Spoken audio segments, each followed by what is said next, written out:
Sa ibang balita, hinahanap na ang grupo ng mga binatilyong nakunan sa video na nambully ng isang estudyante sa Pasig. Nasa frontline ng balitang yan, si Ian Suyu. Lord, alam yung ginawa mo, hindi nakakanin ha. Lord, sorry ka. Sa kuhang ito makikita ang isang binatilyo na pilit pinapaluhod. Nakasuot pa ang lalaki ng uniforme ng Pasig City. Isa pang lalaking nakaputi naman ang nakatayo sa tabi niya. Maririnig din sa viral video ang nagvi-video na pinapahingi ng tawad ang nakaluhod na lalaki. Pasensya na sa ginawa ko. Humingi ng pasensya ang binatilyo pero bigla na lang siyang hinampas-hampas ng nakasombrerong lalaki at paulit-ulit na sinabihang umayos ka.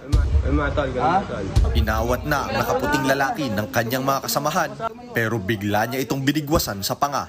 Kinunan daw ang video na yan sa labas ng isang pampublikong paaralan sa Pasig noong October 10.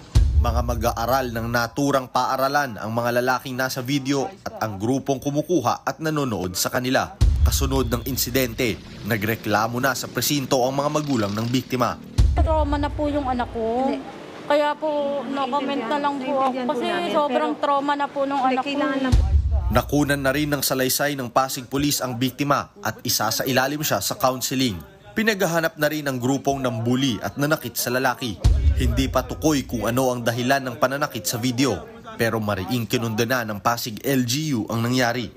Nakikipag-ugnayan na raw sila sa School Division Office para imbestigahan ng insidente. Magsasagawa rin sila ng mga hakbang para maiwasan ang bullying sa loob o labas man ng paaralan.